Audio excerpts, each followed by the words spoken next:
Hello once again, good people. You were supposed to mute, you asshole. He never said that. I told you I wasn't. What? I said I We're gonna wasn't. start the episode like that. What?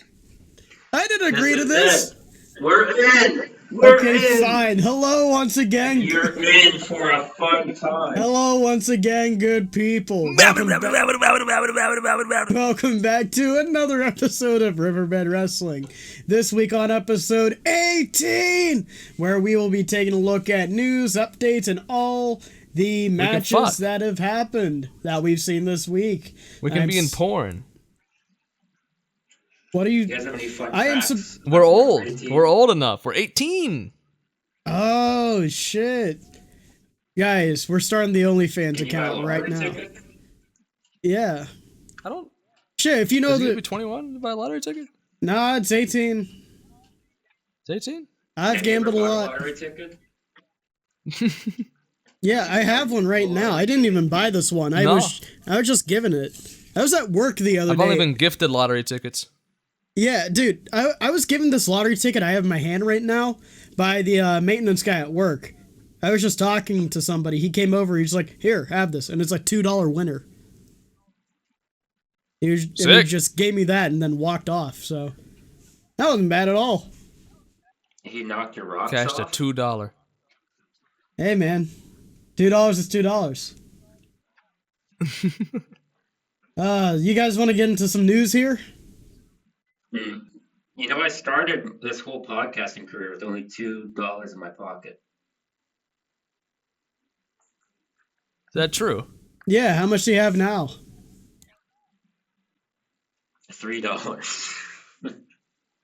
Hey, So that's an increase. you would call it $2 Entertainment? This new production company we're starting? $2 entertainment. And you know, our first official program that we're working on, we're developing this project. That's big news. That's the headline of the podcast. We gotta say that. We gotta get some concept art done. We gotta work on some animations. I'm sorry, I have a question as the guy who owns this channel. What project is this that you're working on? This project is now retired. That's a YouTube channel. That's not the YouTube channel. Look up that channel on YouTube. It's actually not retired anymore. I'm just We're saying. your favorite Martian podcast. I mean, we do have an internal name kind of workshopped. We'll give that. We can give that. If you guys like the Smurfs, get ready for the Chebbies. That's all we're gonna say. That's all you should say. Anyways, let's get into some wrestling news right now. And something that broke right after our previous upload was that Dash Chisako will not be wrestling for the foreseeable future as she is expecting a child. In a lengthy statement, Sendai Girls Pro Wrestling confirmed the news, adding that Chisako had been pulled from all upcoming events, and that the 37-year-old Joshi wrestler is set to be out for a minute as she goes and deals with pregnancy. So, hats off, best wishes and all that.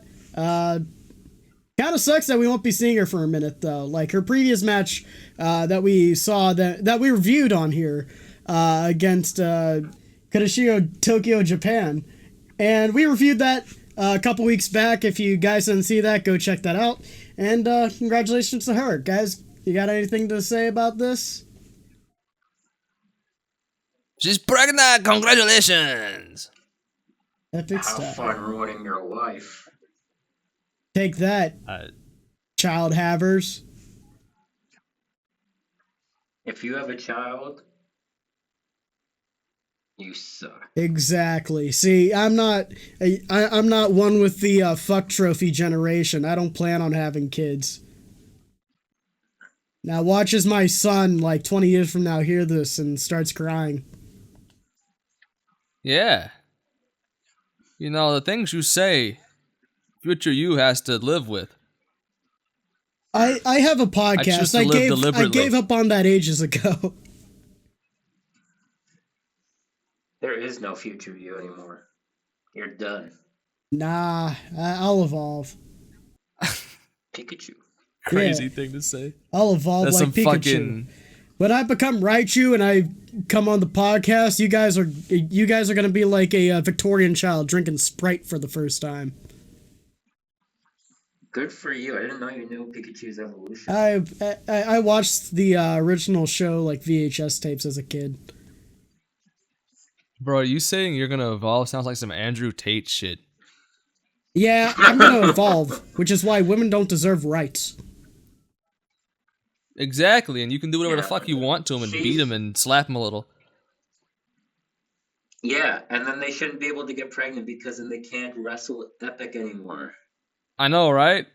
Yeah, this is how we get the men wrestlers to finally be better than the women's wrestlers, the Joshi wrestlers. You know what we need to do? Get them all pregnant. To even it out, get the men pregnant. Oh my god. And we're starting with Jon Moxley. Yes, I think we're already halfway there. LA Knight, father, yeah. Dude, yeah. LA Knight with the big mommy milkers, bro. That's gonna be tough as hell to see. That's what would, he'll finally get the world title. That's how he gets it.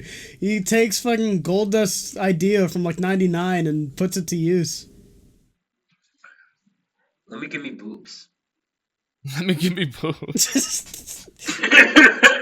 Well, let's continue on with the news here, because this is a news program. More Joshi, huh? Yeah, more Joshi-related news. There were some details on Asuka that were emerging throughout the week. There was, of course, Backlash that had just happened the previous weekend, and it seemed like in the match that it was a bit of a send-off for Asuka. Now, obviously, due to the recent drove of releases that were done by WWE, people were speculating that Asuka was also going to be on the proverbial chopping block there. However, Sean Ross Sapp gave an update on his post-Raw show on Fightful's YouTube channel, where he explained that, quote, "I found out definitely what's going on, and I don't want to miscredit the person who said it, but the person who said there's personal stuff going on, that's accurate. I don't want to elaborate on what that is, but I was straight up told tonight she was not a part of any cuts. She wasn't asked to take a pay cut, as best as I know. She signed a new deal in 2024. It was a multi-year deal. Obviously, WWE did not want to have Asuka gone for a while, so to speak. Here's what I heard. Asuka had approached WWE and said, stuff I've got to attend to. It's back in Japan. She's going to spend some time there. I don't know how much time that's going to be. Obviously, it's not WWE wanted to hear, but it's something that they felt important to honor and all that. Asuka is beloved in that company. When people naturally like, was she cut? Was she asked to take a pay cut? A number of people hit me up and they're like, man, we can't speak higher of the job that she does. So, thank goodness she's not on the chopping block. But hopefully she gets her personal situation dealt with soon. Glad to hear an update on that as well. You guys enjoyed the match from Backlash between her and Neo? Yeah, she kind of went crazy. I felt like Io was kind of sloppy in the match, but Asuka went crazy in it. And nobody ready. Nobody's ever ready for Asuka. Can we be seeing the return? What a last of match. Kana? Even though you just debunked it? No, exactly. I just debunked it. She will be back whenever, and we will report that whenever it does happen. When you debunk these nuts. Nah, I can't do that. We will also be talking about Backlash. Real and bigger. We will also be talking about Backlash later on in the program during highlight matches of the week. Something else that we got to touch on this week in regards to... Tell me something nice. Well, it's not as nice. We got another death report here, Kang. Sorry. Barry Blaustein. Yes. Dead at 71. Terrible. That Chisako creates life, Barry Blaustein ends it. Wrestling fans will obviously know him as the mind and director behind Beyond the Mat. Of course, the infamous 1999 documentary where it covers Attitude Era Wrestling, specifically with WWF and ECW. and obviously one of his favorite things that he has done in his words. He was also a writer for Eddie Murphy on Saturday Night Live and the Coming to America films. Coming to America. That's the sequel. Yeah, dude. He was a part of the team that came up with Buckwheat and Mr. Robinson, so sad to hear about that. And he also worked on the Nutty Professor movies as well. You guys like any of those films? Why? I've heard good things about him. Oh, okay. Yeah. Yeah, and you could possibly watch that movie real soon, just not on the show again, please. I've been having it on this whole time, actually. Well, we're spending a lot of our free time working on this project. What is this project? The Chevys. Oh. The Chevys. We told you. They live in stink. Oh, I don't want to reveal that. Don't lore drop right now. You still got artwork to make for it. I guess. Can show you some concept art, guys. I worked on it today a little bit. But I'll show you guys later. Yeah, I'll put it in post, maybe. We got some more news to cover here as well, as it was announced on May the 11th that Hiroshi Tenzan is going to be retiring soon. He will have his last match scheduled in Ryogoku on August 15th. One of the unsung heroes of the 90s and No, he is not pregnant. But he's not pregnant? No, he's just been he's been wrestling for a while, man. He's spent 35 years in wrestling. Spent a lot of his time in the 90s and 2000s New Japan, so obviously been through a lot. And when the boom came about in the 2010s for New Japan, he was already kind of on the downturn a bit. So not a lot of people who were new to New Japan in the recent boom period really know peak Tenzan. But Tenzan, fucking goated. Go watch some of his earlier material. It's really good. And we'll be covering his retirement tour. And yeah, you guys got any words to say on old Hiroshi Tenzan? Mongolian chops coming. Yeah, man. Tenzan's the GOAT. Like, he's genuinely a shining light of early 2000s, of peak Enochiism. A shining light of the 90s. And even a great old man wrestler, honestly. I sent the gift to you guys. You have to put it in Sebi. Unless you don't want it. Well, I can. But he's being really goofy. Alright, I'll make sure to put it in right now. There we are. He's doing the Tenzan dance. Epic. We got some quite a few pieces of AEW related news. One thing that we do need to go back on a little bit is the talk of all the WWE releases that happened recently, more specifically on the New Day. And it is looking as if New Day to AEW is the modus operandi that is going to happen. It has been reported that a lot of people within AEW have been pushing for New Day to get signed. One outspoken member as well, Will Ospreay, has been publicly advocating for New Day to join AEW. And yeah, it just seems like kind of a slam dunk option for AEW to pull. What do you guys think about the potential idea of New Day in AEW? Well, they've been building the Elite versus New Day since like 2018 or something. Yeah, they're older than the modern day WWE fan base. Genuinely, those rumors and those hopes and dreams that almost potentially happened, but now they can happen, and they are going to happen. And I'm pretty excited for it. I mean, that's a huge name. That's a huge tag team to add to that division that's really heating up as of the past 6 to 10 months. Poor Big E stranded alone. More AEW news. We got another lawsuit on our hands. We got AEW suing TrillerTV for nearly $5 million in overdue payments. I will be putting in the link to the article I am reading here because it is very in-depth and involved in the lawsuit here by Brandon Thurston of Post Wrestling. I'll just give you a quick little teaser for that. I'll say here. AEW has filed a lawsuit against TrillerTV and its parent company, Triller Group Inc., alleging the streaming platform owes Tony Khan's wrestling company just under $5 million in unpaid revenue from AEW pay-per-view sales and from proceeds for the now discontinued AEW Plus subscription service. AEW's lawsuit has filed on April 29th in Duval County Court in Florida. The legal complaint alleges TrillerTV...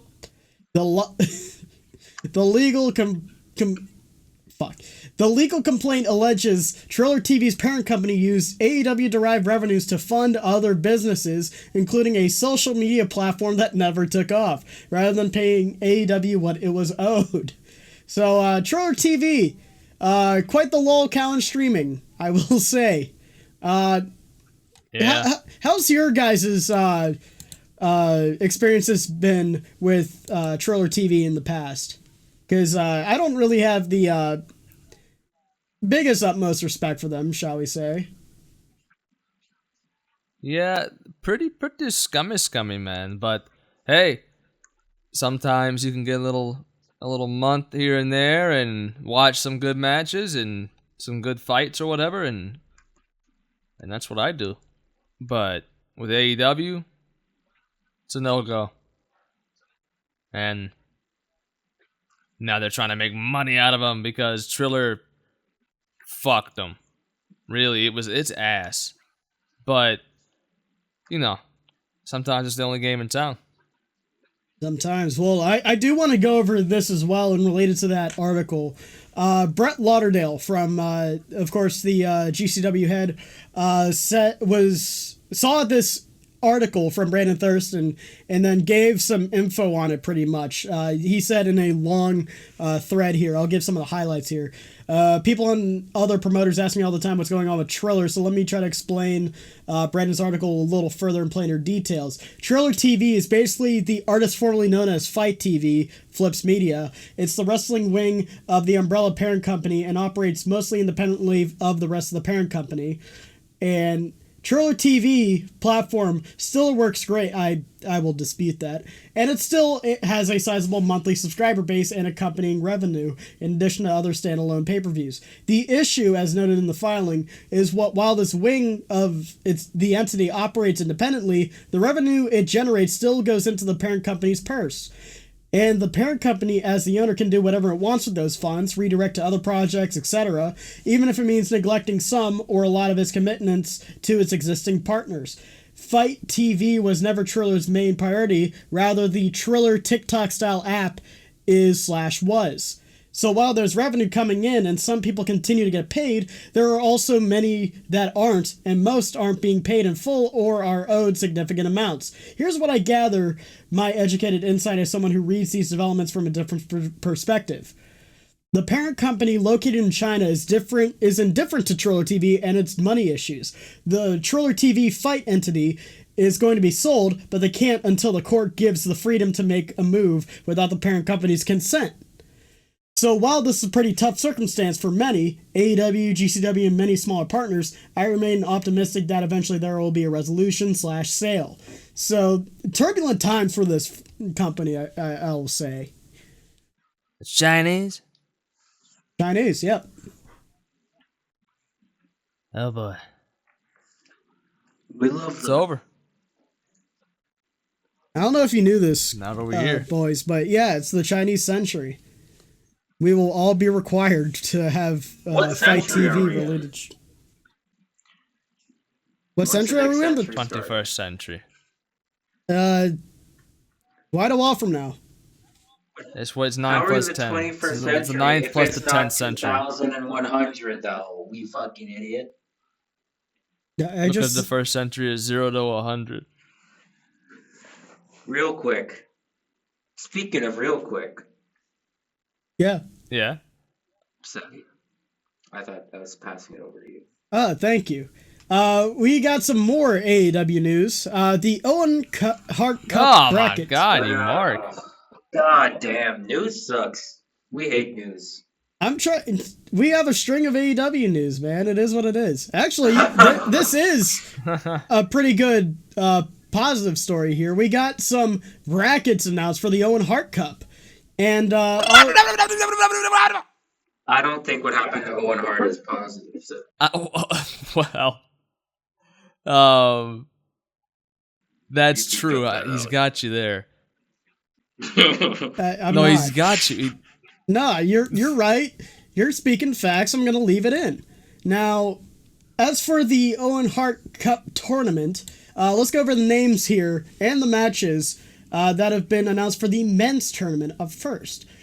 Starting off the tournament at Double or Nothing, we have Samoa Joe facing off against Will Ospreay. That should be a fun match. Mark Davis is facing off against Jungle Jack Perry. As well, we got Swerve Strickland and Bandito facing off in a first-round match, also set to take place at Double or Nothing. And as well, finishing off those 4 matches is Claudio Castagnoli facing off against Brody King. Meet Chance and Sue. Double or Nothing sounds like it's sick already. Samoa Joe, Will Ospreay, Swerve Strickland, Bandito. Come on. Joe Ospreay is one of my dream matches for AEW for Will Ospreay that I've had since he joined. And Swerve and Bandito, I mean, that just sounds really good. Yes. And if you want another Owen Hart Cup tournament match happening at Double or Nothing, look no further than the women's tournament. As we have here, starting off that tournament, Willow Nightingale facing off against Alex Windsor, which should be a fun ass match. Then we also have Mina Shirakawa. Then we also have Mina. God damn you! Let me say the next match. God damn it. We have here Mina Shirakawa. Fuck off. We have Mina Shirakawa facing off against Athena. Then we have here Sky Blue facing off against not an AEW talent, but a freelance talent named Sareee. We have Sareee in AEW on television. I'm excited to see that. And we got some more. And she's winning.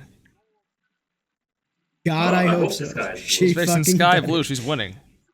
Sky Blue, she is. Fuck. She'll lose to Athena, though. Sky Blue clear. I want to see. Probably challenge Athena at the ROH Supercard or whatever the fuck the big next show is for the title. Did you hear that call? I want to see Athena and Sareee.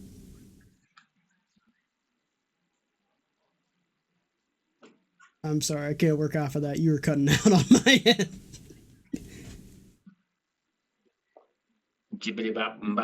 And in the final... Hey, there you are.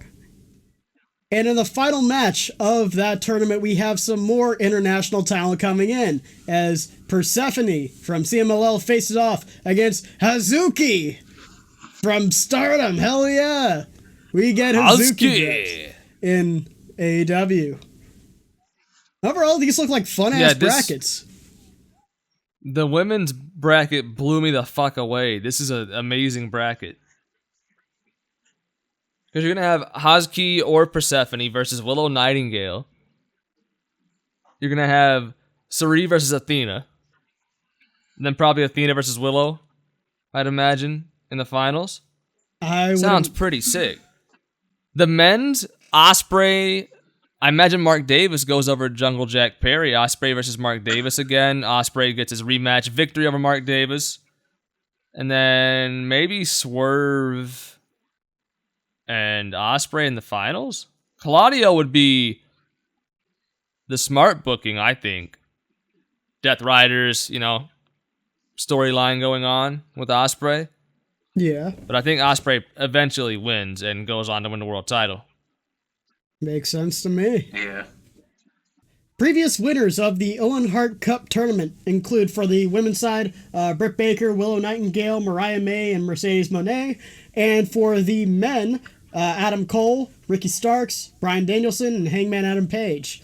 So, as we look forward to the upcoming tournament this year, safe to say that it's Will Ospreay probably locked in for the men's side, and then either Willow Nightingale has her second one, or we get Athena with her first, which that could be interesting either way.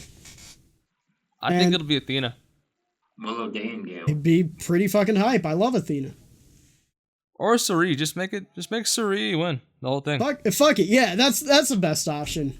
Something else. We do have more news. Yeah. Because more Sareee news. Yeah, as we get into the injury news here, Sareee is set to have a neck treatment done as she had recently been wrestling through some neck problems as of late, and as a result of this, she'll be taking a month off. Now, I saw this before the brackets were announced on Dynamite, so I was pretty, taken aback as, oh, Saree's in this tournament? I thought she was, injured. I thought she was taking a month off. And on the call today for Ring of Honor Supercard, Tony Khan announced that he'll be waiting out for both Sareee and Persephone for this tournament for them to get healthy in order to have them still participate in the tournament. Well, cool. I mean, I think that's just kind of kayfabe a bit. Fuck it. They're not fake injured, but I think part of this month will be in AEW. I don't know about Persephone. That is pretty much it for news as of right now. So why don't we get on to our next segment? I have my segment I prepared. Oh, you have a segment to prepare. Okay, let's get into it. We got open space here. We got some free time. What's up? I told you I got a segment. Okay, I was telling Sebi. I hyped it up. It's a new weekly segment. Get excited, guys. I am. Please. I am very excited. Okay. Everybody, if you're excited, I'm not give me excited. a hell yeah. Hell yeah. No. Okay. You can win him over. I believe in you. Whatever. Shut up. Okay. So it's called On This Day, What Happened Today? Okay. In 1963, on this day, this happened today. Today. Yeah. On this day. The WWF, they ran Bridgeport, Connecticut at the arena for television taping. Let me go over this card for you guys, because this paints a picture of the wrestling world in 1963. Okay, I'm down. Okay, Let's now hear this I'm out. actually excited. We opened up with Skull Murphy Oh. and Brute Bernard. Oh. They defeated the Fabulous Kangaroos. Oh, the Fabulous Kangaroos. I know them. I bet you do. The Fabulous Kangaroos I'm a bounced kangaroo. back, though, because after that, on the same card, they defeated Arnold Scotland and Jack Miller in a best 2-out-of-3 falls match. So they kind of had like three, and they beat them 2-0. Based. Epic. After losing the That never happens. No, it's kind of sick.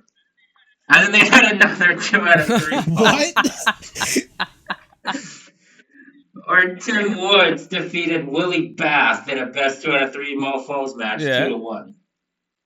Willie Bath. After that, we saw the Shadow, The Shadow. defeat Tony Martinelli. Hell yeah. Wait, who did? And you'll know a name here. Gordo Chihuahua. He could not overcome the legendary Pedro Morales this night. Fair. He lost, but in a good fashion. Who's that? Gordo Chihuahua had a good showing. Who's... You don't know Pedro Morales?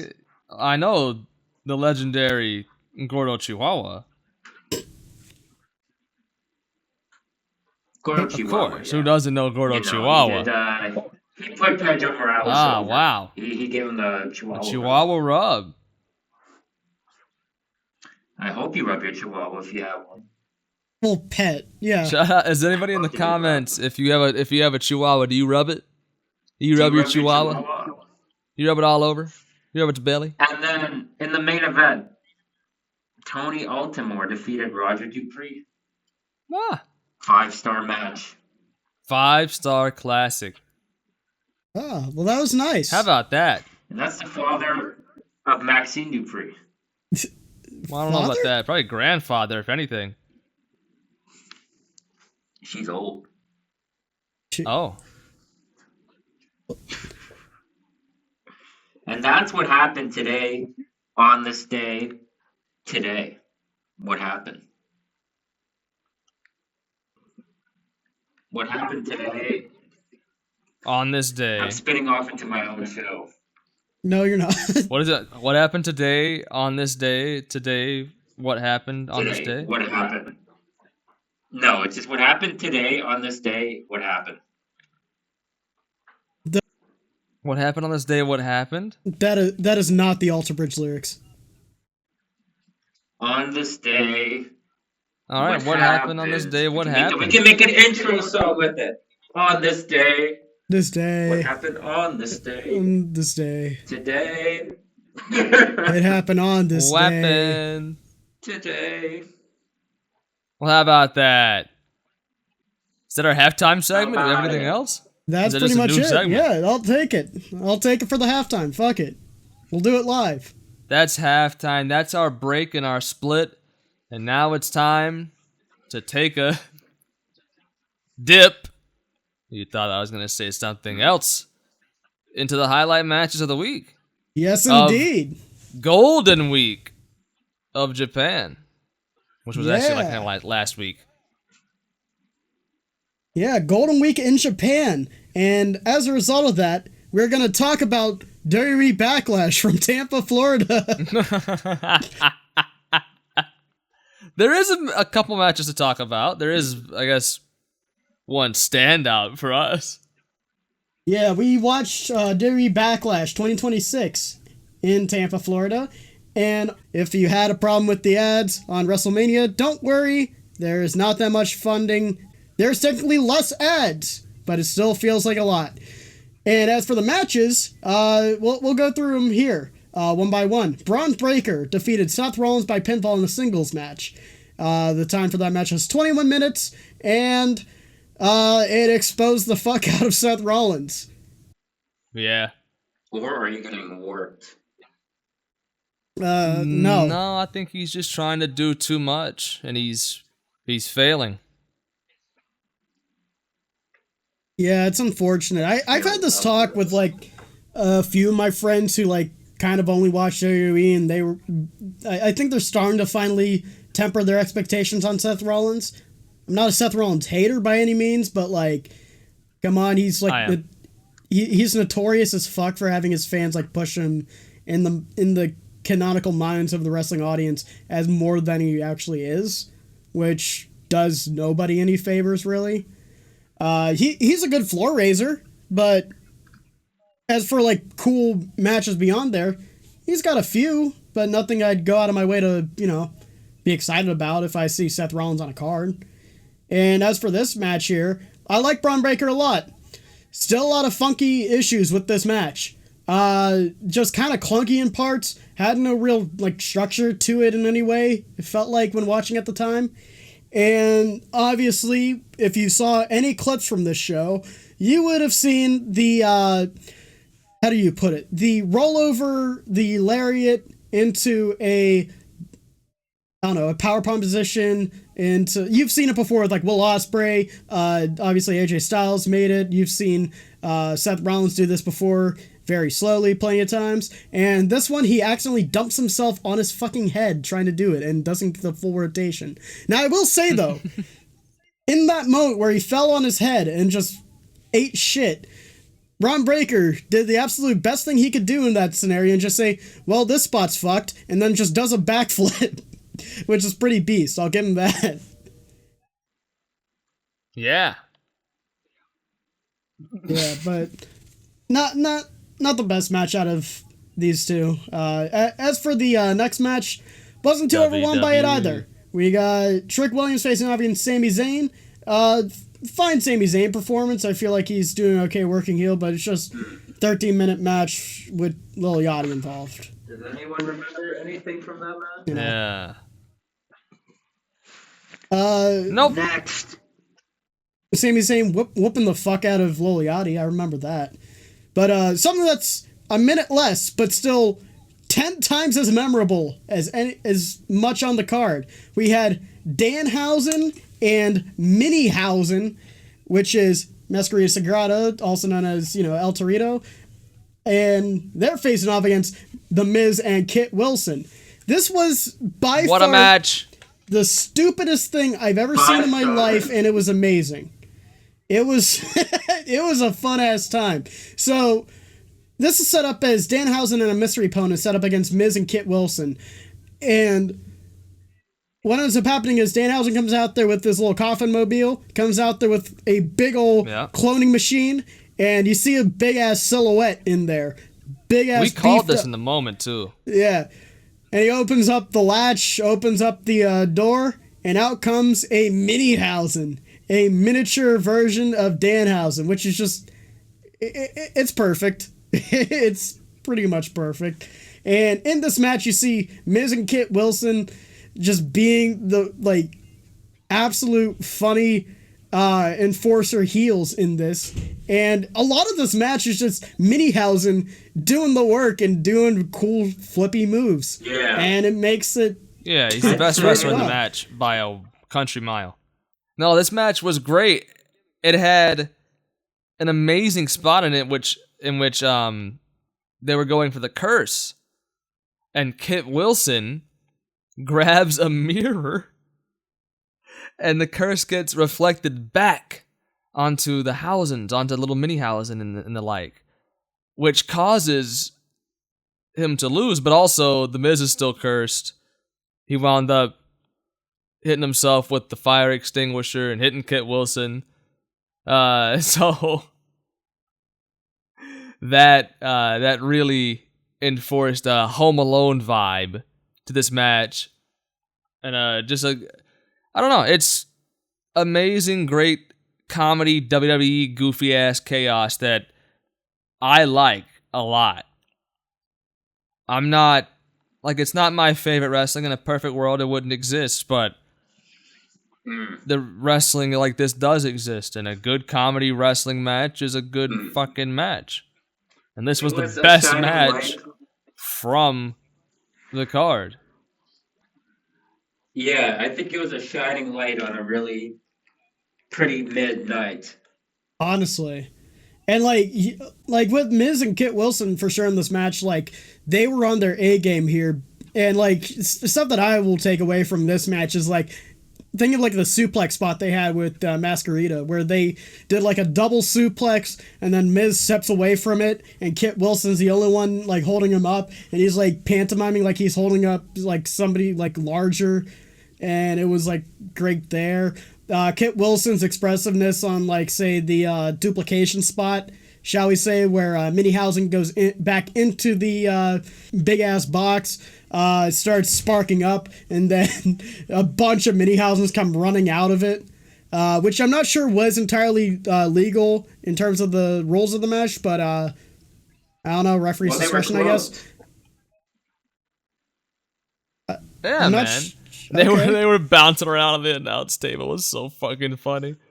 They fucking... Wade Barrett also just being like, they're biting me! That was sick. Yeah, the match was great. Oh, and he hit the fucking wasteland. And Wade Barrett's like, that's my finish! That's my move! That's my move! It was... I also saw that I saw this on TikTok. One of the little fellas was like, they told me I could never be a wrestler. He showed himself as like a baby in a wheelchair. And look at him. Now look he's at in him. WWE. We're the Good for best him, wrestler. man. That is not the It was a great tagline. match.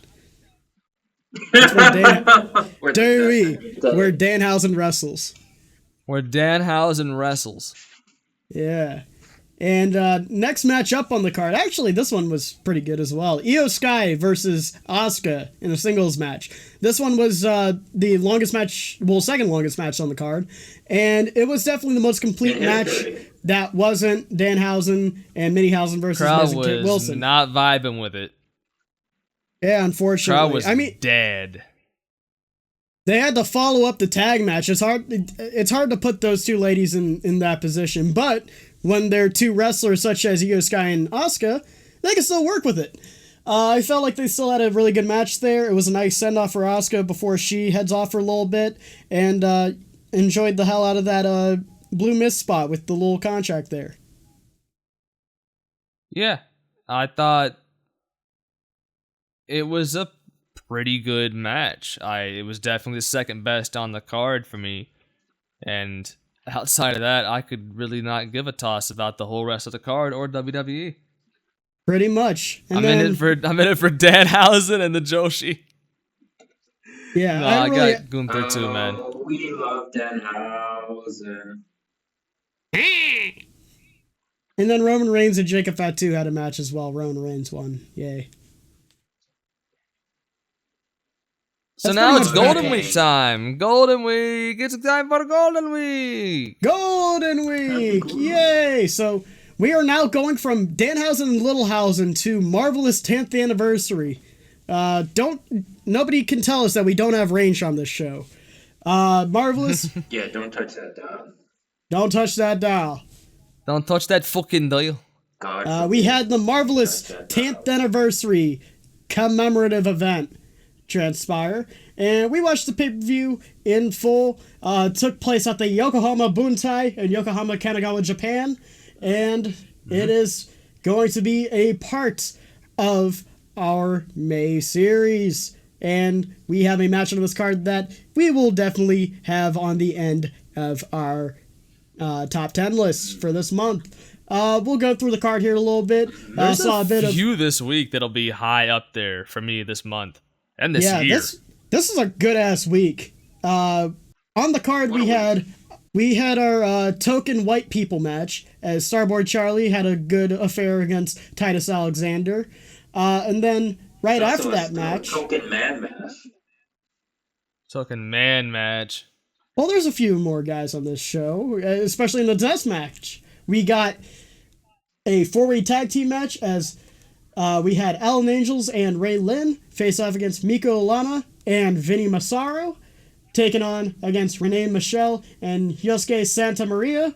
And we had Shin Sakura Hirota and Titus Alexander. He's back again, pulling double duty. Hirota came out there and dragged Titus Alexander, very much still winded from his previous match where he was defeated, and made him carry her to the ring.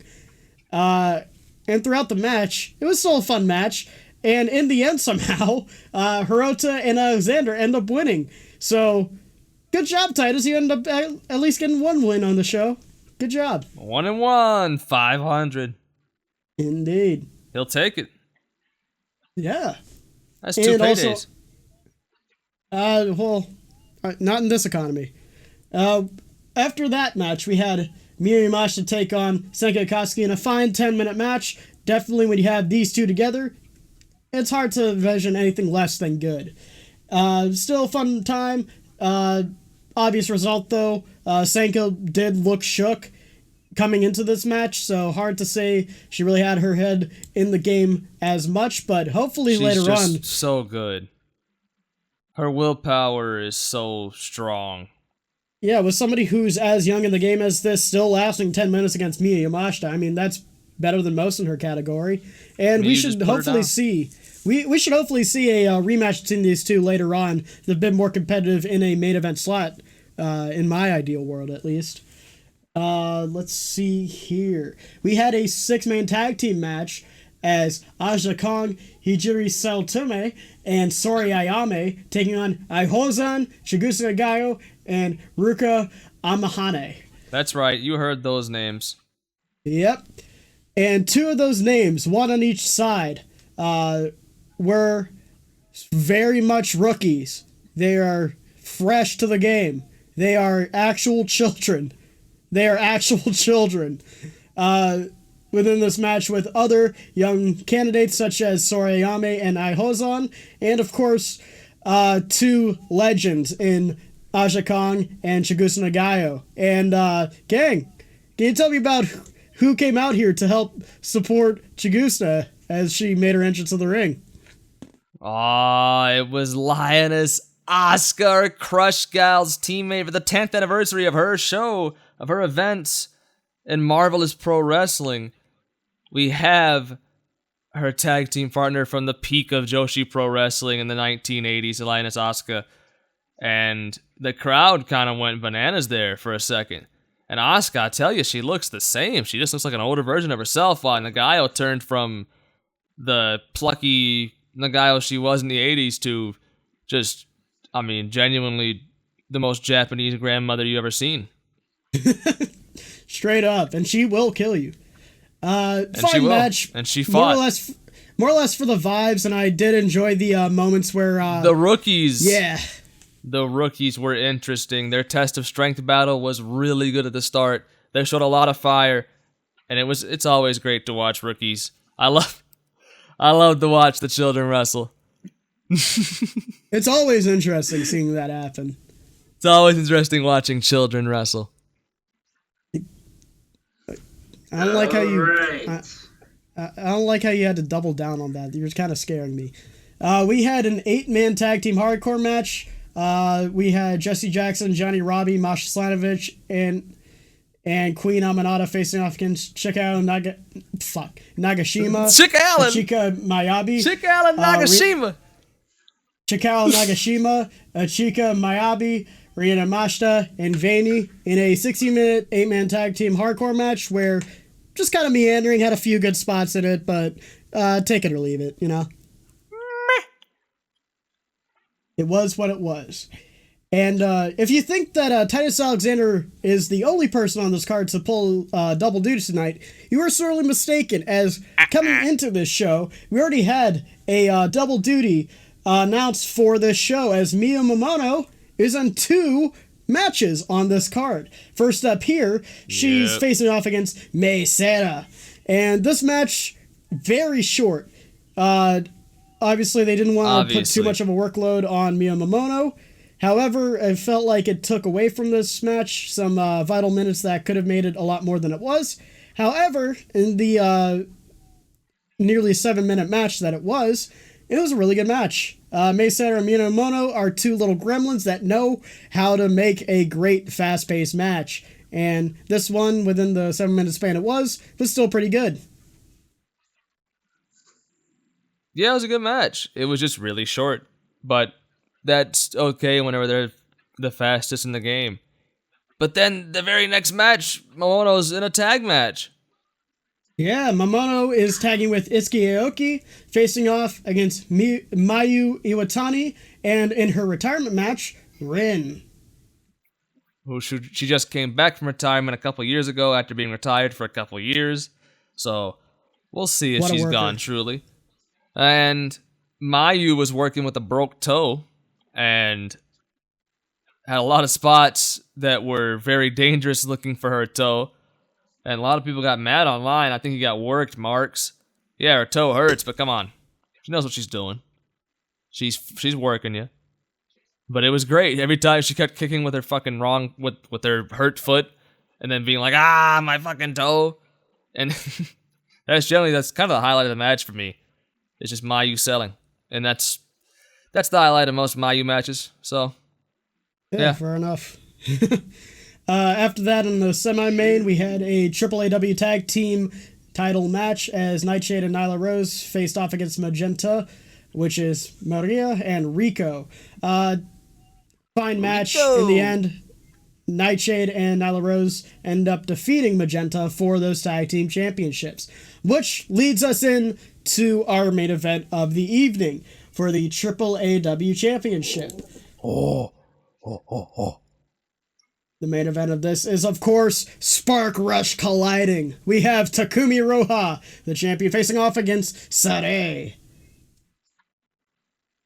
Oh, yeah. The main event that we all knew was going to be the best, right? We all knew it was going to be the best on the card. We all knew all of this. The match had 5-star potential from the moment it was announced. Tag team partners, 2 of the best in Joshi. The world and in the world in general, honestly. Going at it at the 10th anniversary show for Marvelous, it's got to be nothing short of great. And it is, in fact, great. But, I wouldn't say it lived up to 5-star potential, is what I would say. But, the rundown of this match is pretty interesting. Iroha, after a flurry at the start, winds up kicking the ring post with her foot and her leg after Sareee ducks it. And Sareee takes advantage and really starts laying in to that limb work on that leg. That leg is being sold beautifully for a while.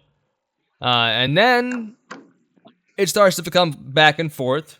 Iroha hits an insane discus forearm that knocked Sareee loopy.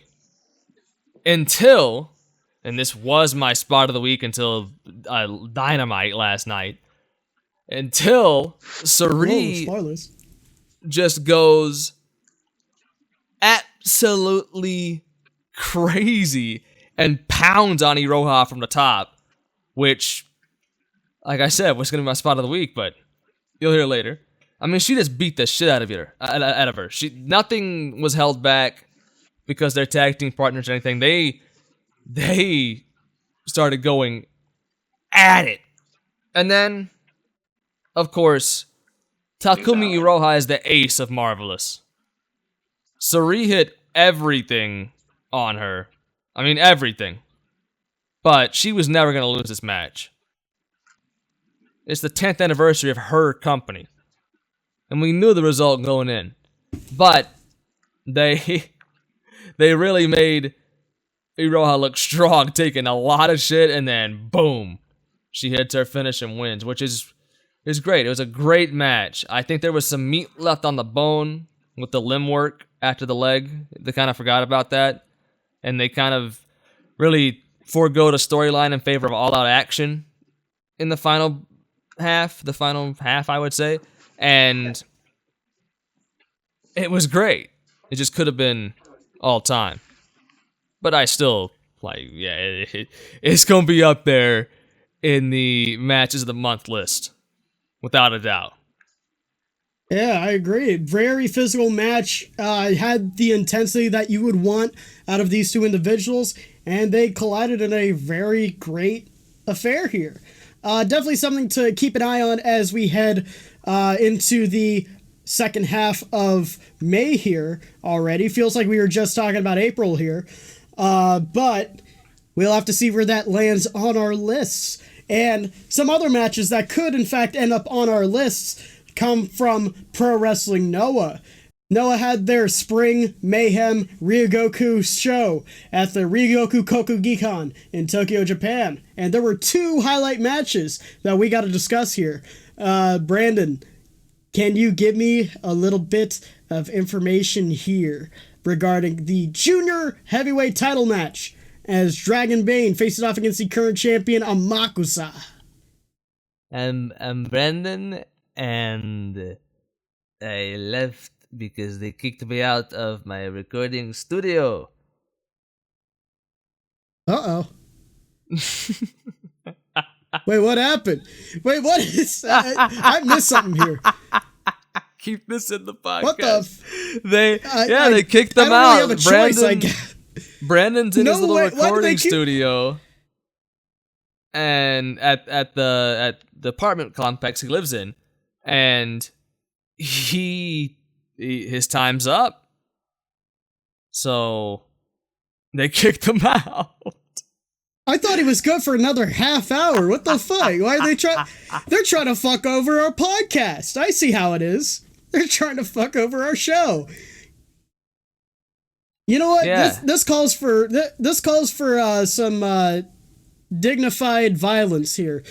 We're calling on all of the Riverbed faithful to call up the number I'm posting below, which is the number to Brandon's apartment complex. So if you want a not saying actual bomb threat, but a pseudo bomb threat to just scare them a little bit in their boots, call this number right now and let them know that we're not taking this shit. We're not taking it. We can talk about Pro Wrestling Noah, though. You and me. Yeah, we can. There are two really great matches on this card that we got to discuss. One was the semi-main and one was the main event. We'll talk about the semi-main here. The GHC Junior Heavyweight Championship match as Dragon Bane faced off against Amakusa. And this match was absolutely balls-to-the-wall ballistic as Amakusa was getting his ass thrown everywhere.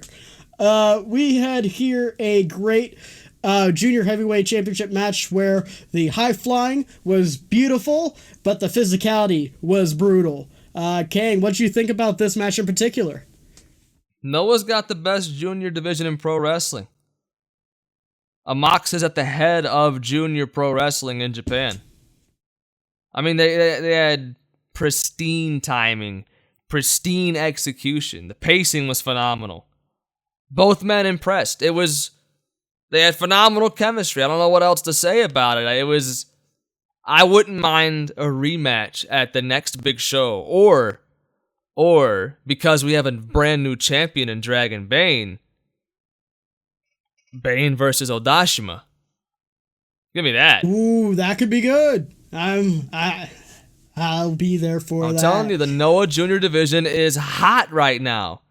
Yeah, I mean, we discussed early in the year whenever Amakusa won that championship, just how good he is. And in this match, he's no different. He had a great performance here where his body, like I said, was being thrown everywhere. He was bumping his ass off. There was one moment where he got DDT'd on the apron, and he basically did like a flip bump in like a matter of seconds, and then did another flip bump off of there onto the outside.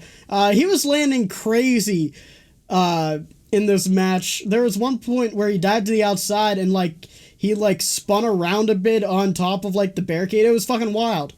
Yeah, absolutely great junior heavyweight championship match there.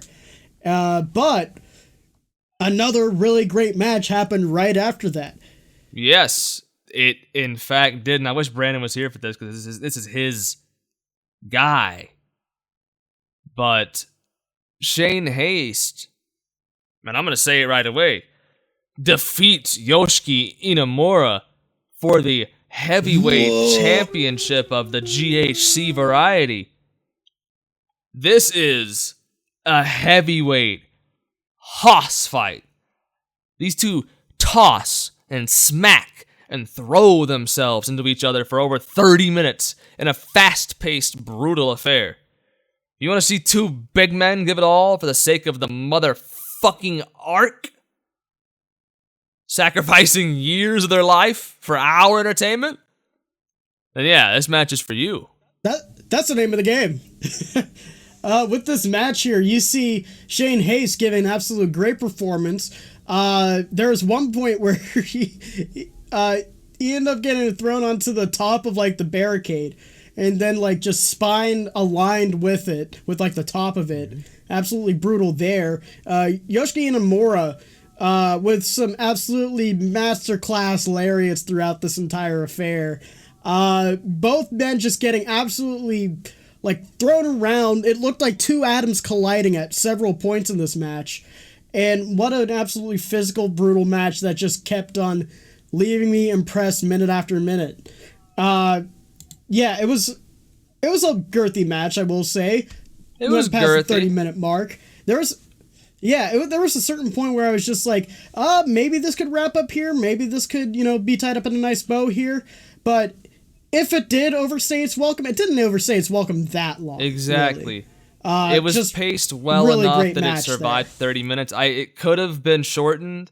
Look, this could have been shortened to like 24 minutes and been a 5-star match. Genuinely a great match. And it'll be pretty high up there in the month of May for the list. I'm telling you, this is a great past week. And we're not even done, because the best match for me of the week, we hadn't even talked about. Nah, and before we get to there, because I do really want to get to there, trust me, we gotta talk about here just a little thing here.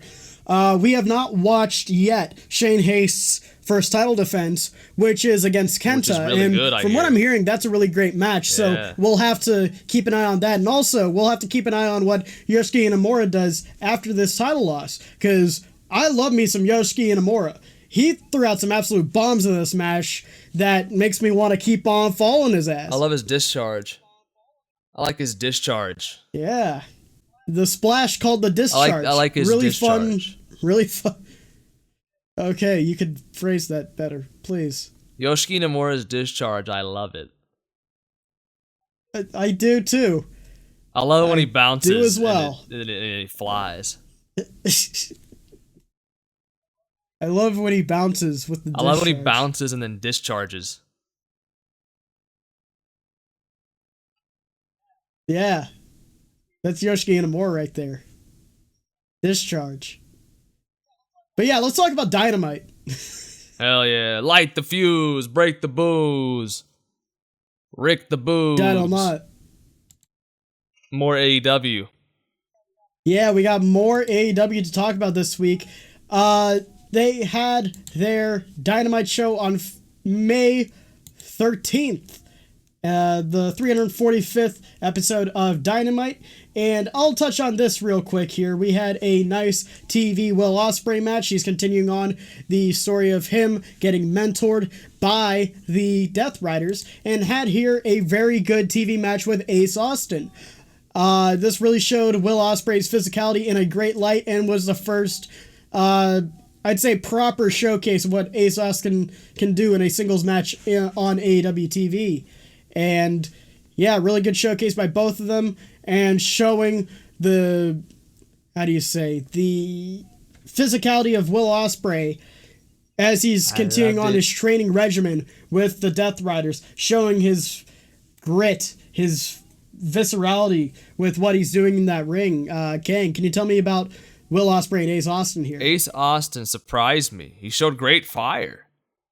Even if I'm not the biggest fan of his look or style, really, but he showed great fire, which was good. And I loved Ospreay mixing it up, the limb work. He attacked the arm, and he even finished the match with a submission of the arm, which is interesting. I thought it reminded me a lot of Ospreay as he was exiting New Japan 2023. Ospreay, a more cerebral wrestler, like out of Kingpin Ospreay, where he was mixing in that a bit more. He even did that kind of hook, kick that he used to do a lot.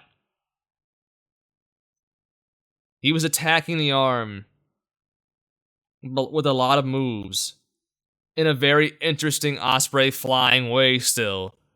And I think that's a really good thing. I think he's going to evolve into a even greater wrestler, like Andrew Tate asks him to. Yeah, I mean, I feel like there's a great subtext with Will Ospreay and his training with the Death Riders, in that it's actually giving Ospreay a bit more oomph to his ring work personality. I feel like though he's been at an absolute main event level for the better part of years now, some of that kind of did taper off a bit when he started doing more consistent TV work. I don't know if it's just American TV being American TV or what it is, but that's just kind of how it went. And I feel like as the months have drew closer to an inevitable Will Ospreay championship victory at All In Wembley, there's been a lot of discussion on who Will Ospreay is as an in-ring performer. I mean, granted that's been always a discourse point for years now, but it's definitely present as he's about to become, the main event championship holder of this company. And so what him as a main event level guy has to do is evolve and hear out those criticisms of his work to become better. So how do you really blend this into a story is by pairing him up with the grittiest fucking faction that they have. And I feel like this is a really good trajectory for him. And speaking of trajectory, we got to talk about this Darby Allin and Konosuke Takeshita world title match here. Oh my god. This match absolutely blew everything out the water. What an absolute battle this was. This was originally slated to be Darby Allin versus Kazuchika Okada. However, Okada had some personal business to attend to in Japan, so as a replacement, Konosuke Takeshita was put in. And this was probably one of the best this has been the best Takeshita match in AEW since what? The tag match? I guess not that long ago. Not that long ago, but still a really great singles match for Takeshita here. What was the last major TV match that Takeshita had. No, on he's AEW. really had a strange and tumultuous time as of late, and I feel like he got awakened in this match. Yeah, I don't know what it's been. I think maybe like the 3 contract thing has kind of put a lot on his plate where he has to do a lot of things all at once and keep a lot of people's interests in mind. However, he's still Konosuke Takeshita. He's still a grade A performer. And when you have him in a match against the current champion, who's an absolute psycho, it comes out to be a really great match with some absurd spots. King, Ding, ding, ding, can you ding, let, ding, can you ding, let ding. me in a little something with the This is the spots spot in of the this match week here? that happens to be another Darby Allin match where he does some crazy, fucking insane bullshit. And this time, it is a blue thunder bomb off the apron onto the floor. It's just nasty. It's brutal and nasty. And Darby Allin's a freak. He's a human crash test dummy. That's my spot of the week. Ladies and gentlemen, this match is insane. I want to talk about it as a whole, honestly. Because this is a souped up version of their previous TV match of the year candidate from a couple of years ago. And the stakes this time, much higher. The time given.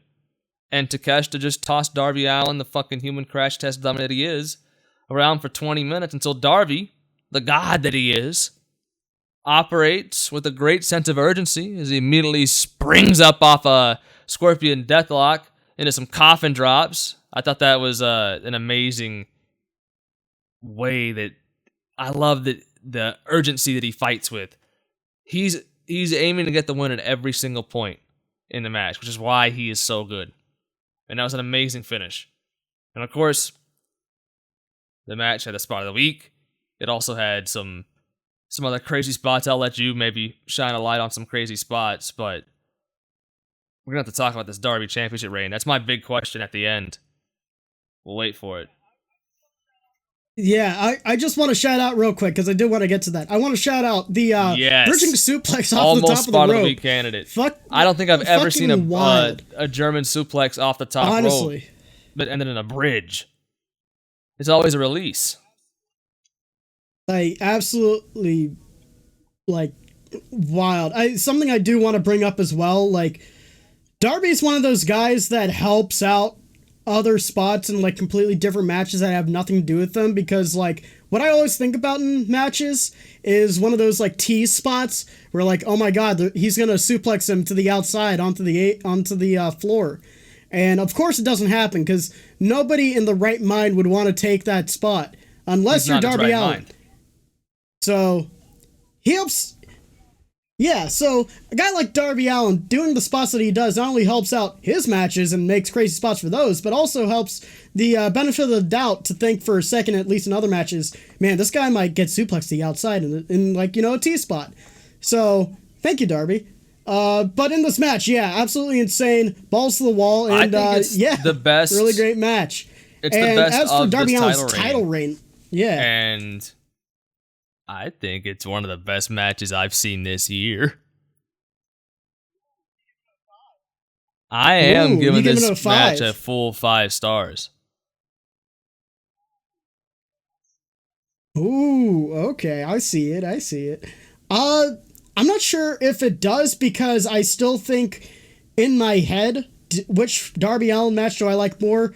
This or his match against Andrade? I'll go with Andrade, but it's still like splitting hairs here, honestly.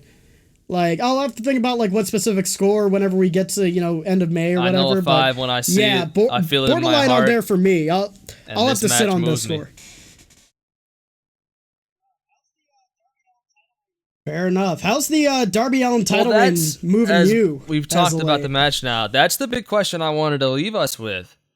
Because I'd have to ask you, where do you think Darby Allin and his championship reign might end a week from Sunday?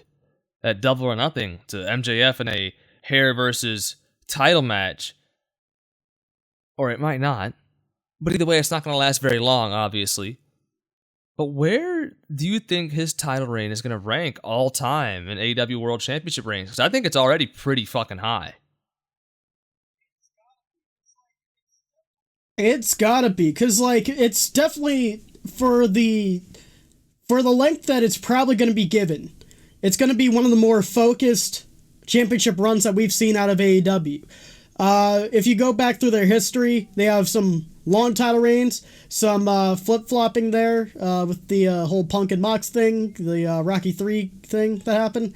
And with that, you'll see some ebbs and flows in the confidence in the build as well as the just focus of it overall. But with this one here, you have complete focus. You have complete, okay, here's where we start out at. Here is his arc. Let's go from there. You see a clear, defined story going on with some insane match output. We're going to be thinking about this one for a while, and unless, like, you know, the match at Double or Nothing absolutely shits his pants full of doo-doo, I think that this is bound to be a really strong contender for best reign. This could be the best that reign AEW's had for their the world title in a month reign, month and a half. Oh, wow. I could agree. Yeah, I mean, absolutely do. What do you think? MJF from a couple years ago, Kenny Omega's title reign, Jericho's first reign with it potentially, MJF's recent reign, Swerve's reign with the belt. Yeah, recent reign was good, really good. Those would be contenders, I would imagine. Yeah, I mean, it'll have to be discussed whenever it's through and through, and we'll discuss it here for sure. But let us know in the comments what you think. Yeah, let us know if you think that Darby Allin and his reign is already up there in the ranks for the best championship reign in AEW World Title history. And we'll continue talking about his championship reign and Double or Nothing as well next week. We'll give you guys a preview for that show next week. And on that note, we'll be getting on out of here. Thank you guys for watching episode 18 of Riverbed Wrestling. Thank you guys for listening. Of course, yeah, we've been getting at least 50 views on each of our past 7 videos. And we got 13 subscribers. So one of you guys better start fucking subscribing to us, goddammit. Stuck in subscribing, you mother stuckers. I'll tell you right now. See this? You see, we have this guy gets it. He can probably get a graph, maybe potentially. We have fucking this many people watch the video, but only this many people percentage subscribe. So, if you subscribe, then we will have more subscribers, and we will grow big, so big for you that you'll never believe it. And if you're at this point in the video, I want you to comment. Well, you can decide. Go ahead. Yeah, comment something. Let us know about Darby Allin's reign. Comment something else. No. We will. Hey, there's a code word you gotta say. We will shout it out. Code word: subscribe. No. Like, comment. Sub for sub, box for box. Box for box. That's pretty hype. I don't know. I kind of like that one. You gotta comment box for box. Yes. And also whatever else we said. Thank you guys for watching today's episode. You better do it all. Or exactly. I'll come and meet you in the streets, and I'll stab you with a Bowie knife. Alright, I don't know about all of that. Like, allegedly, in a video game. I know I've low-key asked people... I know I asked people to call an anonymous bomb threat to Brandon's complex for not allowing him to record longer, but stabbing people, that's just too far. Hey man, sometimes you gotta do what you gotta do to grow. You gotta grow so big. We're gonna grow so big, and we're gonna keep growing. We're 18 now, and we're gonna keep getting so big for you. And we will continue getting big for you, the Riverbed Wrestling audience. as we go to next week's episode with episode 19. We'll give a preview of AEW Double or Nothing and probably some other stuff as we will go over the news and the highlight matches of this upcoming week later on. Until then, guys, see you next week. Subscribe, like, do all that fun stuff, and have a good one.